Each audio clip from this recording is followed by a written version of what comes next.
I spent weeks testing and researching every motion and presence sensor worth considering, across every protocol and every major ecosystem. And the one I keep reaching for costs less than a big cup of coffee. And a $10 IKEA sensor on my porch has been more reliable than options costing 5 times as much. And the reason has nothing to do with the hardware. But there's something many sensor reviews won't tell you. A limitation baked into the new Matter standard that could mean a sensor doesn't actually do what you think it does on your platform. We'll get to all of that in a minute. This is the video where we sort it all out. PIR motion sensors, mmWave presence sensors, indoor, outdoor, Zigbee, Thread, Z-Wave, Wi-Fi, Matter, every protocol. And every major ecosystem, Home Assistant, Apple Home, Google Home, Amazon, SmartThings, Homey, IKEA, and Aqara. For every sensor, I'll cover the price, the protocol, what it does well, where it falls short, and exactly which ecosystems it works with, and what you'll need to make it work. Then at the end, I'll give you one PIR pick and one presence pick for each platform. I went deep down this rabbit hole so you don't have to, so let's get to it. First we'll start with PIR, passive infrared. These sensors work by detecting heat moving across their field of view. When you walk past, the sensor fires and your lights come on. They're pretty cheap, run on batteries for years, and for hallways, staircases, and entryways, they're still the right tool. The problem shows up when you sit still. The PIR sensor can't see you anymore. So your lights go off and you wave your arms like you're directing traffic and the lights come back. Sound familiar? That's exactly why presence sensors exist, and we'll get to those a bit later. But for now, the PIR sensors that are actually worth buying in 2026. First we got the new IKEA mmWave, around $8 to $10. It runs on Matter over Thread with 2 AAA batteries and is IP67 rated. That's fully dust tight and can handle being submerged, so a porch or covered balcony is no problem at all. The mmWave is IKEA's newest motion sensor, replacing the older Valhorn, which I've had on my porch triggering the outdoor light for years through Norwegian rain and winter, and it hasn't skipped a single trigger. And the reason it outperformed more expensive options has nothing to do with the sensor itself. It's that Zigbee protocol paired with a reliable coordinator just works. The new mmWave works through any Thread border router, directly into Apple Home, Google Home, Amazon, SmartThings, Homey, or Home Assistant.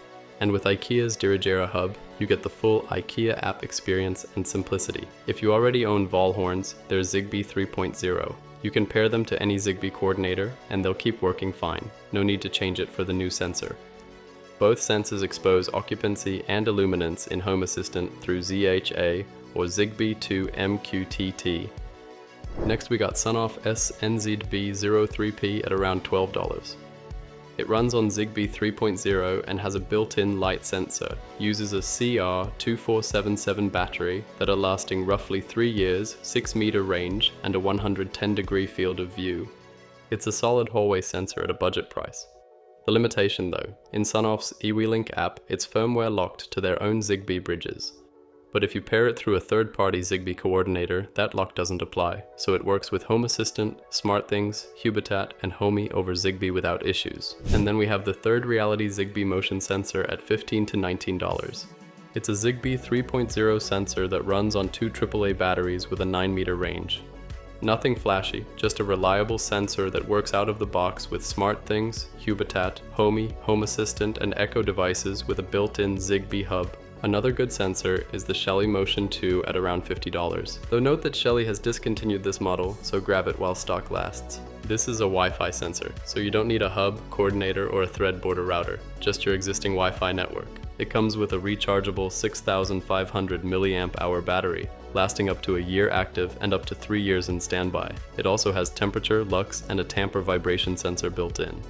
It works natively with Google Home, Amazon, SmartThings, Home Assistant, and Homey through the Shelly app, the simplest setup on this list. Shelly also has the BLU Motion at $25. This is a Bluetooth sensor with 5-year battery, but it needs a Shelly gateway or any Gen 3 Shelly device to relay data to your network. Next we have one of the biggest sensor makers in this space, Aqara with their motion sensor P1 at $23. It's a Zigbee 3.0 sensor that runs on two CR2450 batteries with a 5-year life and a 170-degree field of view that catches just about everything. I've been running several of these across my house. The response time is fast, the sensitivity adjustment is granular, and the false trigger rate indoors has been essentially zero. Aqara markets it as requiring their hub, but it pairs to third-party coordinators through Zigbee without any Aqara hub or account.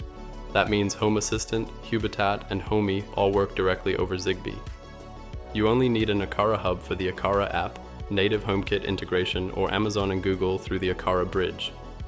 Okay, a little breather and quick gut check. If you're watching this and thinking, just tell me which one to buy, just hang on a little longer. Your ecosystem matters more than the sensor itself, and the picks at the end depend on understanding what these sensors can and can't do on your platform. Moving on, we got the TP-Link Tapo T100, a $15 to $20 sensor, but it requires the Tapo H100 or H200 hub. It runs on a proprietary sub-1 GHz radio, so not Zigbee, Thread, or Wi-Fi, so you're locked into Tapo's ecosystem. It has limited Amazon and Google integration through the hub, no Home Assistant, no Homey, and no SmartThings without workarounds. Decent sensor, but a very restrictive ecosystem. Next we got the popular Eve Motion at $40. It has a dual thread and Bluetooth radio IPX3 for sheltered outdoor use, 9-meter range, and a built-in light sensor for lux-based automations. No proprietary hub needed, just a Thread border router like an Apple TV, HomePod, or any Matter-compatible hub, and you're good to go. Works with Apple Home natively, and through Matter with Google Home, Amazon, SmartThings, Homey, and Home Assistant. The only trade-off though, Eve's Android app support is still pretty limited, so setup and configuration are easiest from an Apple device. Another major player is Philips Hue with their indoor motion sensor at $45. It's a Zigbee sensor with temperature plus lux plus motion. The officially supported method requires a Hue bridge, but you can connect it directly to Home Assistant, Homey, and SmartThings without it. Through the Hue bridge, it works with Amazon, Google Home, and Apple Home. With the Hue bridge, it also doubles as a subscription-free security trigger and lets you set time-based lighting scenes, dim at night, bright in the morning, without any external platform. It's rock solid if you're already in the Hue ecosystem, but as most of the Hue range, a bit overpriced. Now our first Z-Wave sensor in this list, the Fibero motion sensor at around $53. It's a Z-Wave Plus multi-sensor that runs on a CR123A battery. This is a 4-in-1, motion, temperature, light, and vibration, all in that little eye-shaped sphere. I've had several of these across my setup, and there's something oddly satisfying about a sensor the size of a golf ball feeding you 4 data streams at once, reliably, for years. The data in Home Assistant, Hubitat, and Homey is incredibly granular. You can fine-tune sensitivity, blind time, reporting intervals, and much more. It works with most Z-Wave hub, Home Assistant, Hubitat, Homey, SmartThings, and the Fibero Home Center. Another good Z-Wave sensor is Aotek's Tri-Sensor 8. It's a more affordable Z-Wave 800 option at $40 with motion, temperature, and light, and long-range support for larger homes. Same ecosystem compatibility as Fibero. Most Z-Wave controllers will pick it up, both are indoor only. And more from Aqara. Their motion and light sensor P2 at $34. It's a Matter over Thread, battery-powered sensor with a 170-degree field of view and 7-meter range. On paper, this is the most universal PIR sensor. One device that connects to Apple Home, Google Home, Amazon, SmartThings, Homey, and Home Assistant through any Thread border router. But this is where the Matter limitation I mentioned earlier starts creeping in. Over Matter, the P2 reports as an occupancy sensor, and it performs well on most ecosystems, but Amazon's platform doesn't expose the light sensor data at all. So your light level automations won't work the same way across every ecosystem. And this kind of problem gets worse when we get to presence sensors. Okay, that's most of the PIR sensors worth looking at, and if PIR answers, did something move, then mmWave radar answers a different question. Is someone still there? These sensors emit mmWave radio signals and measure reflections to detect micro movements, movements as small as your chest rising and falling while you breathe. You can sit at your desk reading and the lights stay on. When you leave, the lights go off. That's the promise, but not all radar frequencies deliver on it equally. Think of it like Wi-Fi bands. 2.4 GHz punches through walls, but is noisier. 5 GHz is cleaner, but drops off at distance. It's the same idea here. 5.8 GHz, technically microwave, not millimeter wave, gives basic presence but penetrates drywall, causing false triggers from adjacent rooms. 24 GHz is true millimeter wave and better wall rejection with decent resolution. And 60 GHz is the premium tier with the finest resolution, zone mapping, and even fall detection. The frequency you choose directly affects how many ghost triggers you'll be debugging. And a heads up, fans, HVAC drafts, pets, and robot vacuums can fool millimeter wave sensors at any frequency. And the presence sensing is far better than PIR for static occupancy, but it's not perfect. We'll start off with the Sonoff SNZB06P at around $18. It's a Zigbee, USB-C powered, 5.8 GHz presence sensor with 4 meter reliable range. It genuinely holds static presence, but at 5.8 GHz, it can trigger through walls from adjacent rooms. The most advanced settings are limited to Sonoff's iWeLink app, but the core occupancy data works in Home Assistant, SmartThings, Hubitat, and Homey over any Zigbee coordinator. For a small single room where occasional phantom readings are tolerable, it's incredible value. Sonoff also released the SNZB06P24. Same form factor, but upgraded to 24 GHz with configurable zones and better wall rejection. Before we move on, I got some advice or a thing to watch out for. If you're planning to deploy 3 or more Tuya-based Zigbee radar sensors on the same network, they can destabilize your mesh pretty badly with constant status reporting. At scale, Thread handles that kind of traffic much better, so keep that in mind. Cool, next we got the Linptech ES1 at around $34. It's a true 24 GHz millimeter wave sensor with a Zigbee radio. It has a 6 meter range, and it distinguishes between active motion, micro motion, and static presence. So that's 3 distinct states you can build automations around. It's a good budget millimeter wave pick for anyone on Home Assistant, and it exposes everything through Zigbee to MQTT. It also works with Hubitat and Homey through community Zigbee drivers. No native SmartThings, HomeKit, or Google Home support, so you'll need a Zigbee coordinator. No direct cloud integration. Okay, so we got even more from Aqara, the FP2 at $83. It's a 60 GHz sensor that runs over Wi-Fi, USB-C powered, and IPX5 rated. This is the most expensive sensor in this video, and the most capable. It divides a room into up to 30 detection zones, tracks up to 5 people simultaneously, and includes fall detection. In practice, that means one zone for your desk, another for the couch, a third for the doorway, and each can trigger different automations. If you're sitting at your desk, the desk lamp stays on. If you're on the couch watching a movie, the TV bias lighting on. That's the kind of automation that makes a smart home feel genuinely intelligent. It has native support for HomeKit, Amazon, Google Home, and Home Assistant. On Homey, it works through the Aqara community app or by adding it as a HomeKit device.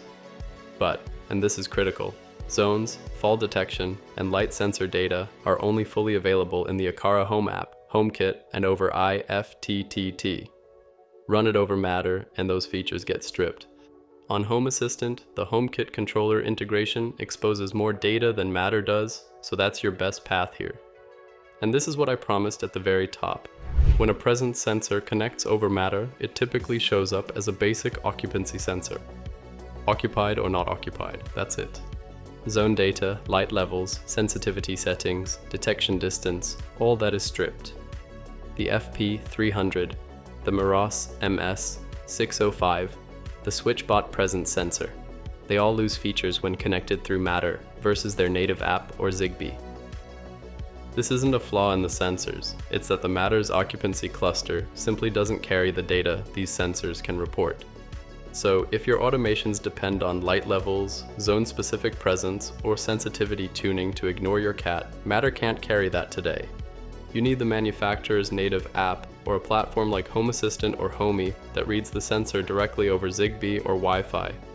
But if all you need is, someone is in the room, turn the lights on, Matter can handle that perfectly. You just need to know the difference before you spend the money and get disappointed.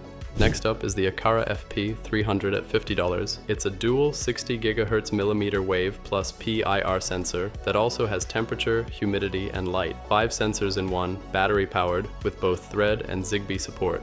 It runs on 2 CR2450 batteries with estimated 2 to 3 year life over Zigbee. If you run it over Thread, it drains slightly faster. The PIR stays awake, drawing almost nothing, and wakes the millimeter wave radar only when it detects motion. Pretty clever engineering that made battery mmWave practical for the first time. Over Thread and Matter, it works with Apple Home, Google Home, Amazon, SmartThings, Homey, and Home Assistant, exposing presence and light. For zone configuration and advanced settings, you need an Aqara hub and connect it over Zigbee. Compared to the FP2, you get no zone mapping, no multi-person tracking, and no fall detection. But it's battery powered, 40% cheaper, and fits where running a USB cable isn't practical. Moving on, we got the Miros MS605 at $35. It's a dual 24 GHz mmWave and PIR sensor plus light. It's Matter over Thread, certified under Matter 1.4, IP67 waterproof, and a CR123A battery lasting about 3 years. The cheapest Matter native radar sensor available, and the only one offering multi-zone detection, 3 configurable zones, natively through Matter, where each zone appears as a separate sensor on third-party platforms, enabling layered automations. Sensitivity and hold time are configured through the Miros app over Bluetooth, and once saved, those settings persist locally on the sensor and carry over to Apple Home, Google Home, Amazon, SmartThings, Homey, and Home Assistant. Miros also makes the MS600, a Wi-Fi wired version at $41 with 12-meter motion range and a pet-proof shield. Next up is the SwitchBot Presence Sensor, a $33 dual 60 GHz and PIR sensor, battery powered, and an IPX5 rating. Works locally over Bluetooth with no hub needed for basic use. Simple setup, solid performance. For Matter integration, you need a SwitchBot hub, and through Matter, it connects to Apple Home, Google Home, Amazon, SmartThings, Homey, and Home Assistant. It's worth noting that the light sensor doesn't carry over to Apple Home through Matter. And at this point, you can probably predict how that sentence was going to end. Then we got the ThirdReality Presence Sensor R3 for $50. It's a Zigbee sensor, 60 GHz mmWave, USB-C powered, with an air quality sensor and RGB indicator LED built in. It works with Home Assistant, SmartThings, Homey, Hubitat, and Echo devices. This is a lot of sensor packed into one Zigbee device for the money. A quick shout out to the DIY crowd. The Apollo MSR2 and Everything Presence sensors run on ESP Home and give you total control over detection zones, sensitivity, and reporting intervals through Home Assistant. Not for everyone, you'll be flashing firmware and writing YAML, but nothing commercial matches that level of customization and at a pretty decent price. Okay, there is one more to keep on your radar. The Aqara FP400, unveiled at CES 2026. It's a 60 GHz sensor with spatial tracking for up to 10 people, half-meter grid resolution with both Thread and Zigbee. No confirmed retail price yet, but EU listings have started appearing. And if it lands near the FP2's $83, it resets the entire category. Okay, we have now covered indoor P, IR, and presence sensors, so let's move outside. The segment almost every sensor review skips, and it's kind of strange. Because the criteria for a good outdoor sensor is not the same as for a good indoor sensor. In this segment, IP rating matters, and not every sensor labeled outdoor can handle direct rain. Range matters more than fine-grained resolution, and false triggers from rain, wind-blown branches, and neighborhood cats are a genuine problem. A quick general tip: mount your outdoor sensors under an overhang, angled slightly downward, at about 2 meters height. Height and angle affect reliability more than whatever the spec sheet claims for range. For any covered outdoor spot, the IKEA mic spray at $8 to $10 is the cheapest option that connects almost every ecosystem via Matter over Thread. My Volhorn has been doing the same job on Zigbee for years. Philips Hue outdoor motion sensor for $50, frequently on sale around $35. Its IP54 with a 12-meter range, 160-degree field of view requires the Hue bridge for Google, Apple, and Amazon integration. Directly to SmartThings, Home Assistant, and Homey via Zigbee. A polished premium pick, but a bit overpriced in my opinion. Then we have the ThirdReality R1 with an outdoor case for $32. It's a 5.8 GHz radar that runs over Zigbee, 3 AAA batteries, and a silicone weather case. Detects movement reliably to about 8 meters but doesn't hold static presence, even though it's a 5.8 GHz sensor, so treat it as motion, not occupancy. It works with Home Assistant, SmartThings, Hubitat, Homey, pretty much any Zigbee hub. A more unknown brand / sensor for many is the Zeus ZS E70 for around $40. It runs on Z-Wave 800 long range with an IP66 rating. Works as a motion plus temperature plus lux, with the option to run on CR123A batteries or hardwire at 12 to 24 volts. It works with SmartThings, Habitat, Home Assistant, and most Z-Wave hubs, including Homey, though it's not officially listed by zoos. This is a proper open ecosystem outdoor sensor that Z-Wave setups have been missing for a long time. A quick note to this section, the Aqara FP2 is IPX5 and works under a covered patio with a weatherproof outlet. Out on a fence post in the rain, it's a no-go, and Ring and Eufy outdoor sensors, both locked to their own ecosystems. If open integration is a priority, skip them. So what should you actually buy? One PIR pick and one presence pick for every major ecosystem. For Home Assistant, PIR pick, the Sonoff S-NZB 03P at $12. Cheapest reliable Zigbee PIR with a light sensor. Presence, the Linptech ES1 or Maras MS605 at $34 for budget true mmWave, or the Aqara FP2 at $83 for zone mapping and fall detection. Apple Home, PIR, the Eve Motion at $40 over Thread. Presence, the Aqara FP2 connected through HomeKit controller. It exposes zones and light data that a Matter connection strips away.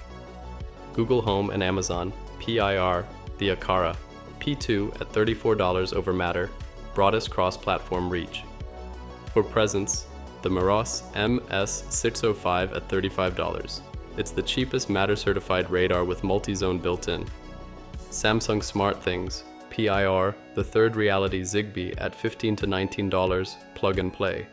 Presence, the Aqara FP 300 at $50 with Matter over Thread.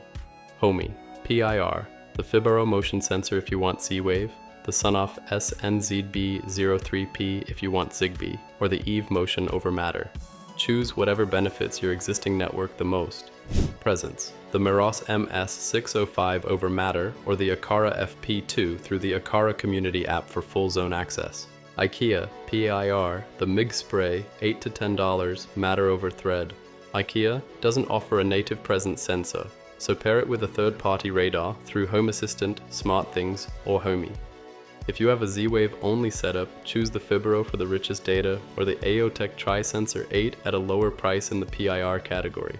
Sadly, Z-Wave doesn't have a strong mmWave option yet, so add a Wi-Fi sensor like the FP2 alongside your Z-Wave PIR network. Okay, to sum it all up. The short version, PIR, is for rooms where you pass through. Hallways, staircases, entryways, garages. Presence sensors are for rooms where you sit still. Offices, living rooms, bathrooms, kitchens. Don't spend $80 on a presence sensor for your hallway. Don't put a PIR in your office and wonder why the lights keep shutting off while you're working. Match the sensor to the room, match the protocol to your ecosystem. And remember, over Matter, you might be losing features you didn't even know you were paying for. If this helped, subscribe so you don't miss the FP400 review when it ships. And until next time, keep it smart, keep it simple, and keep it affordable.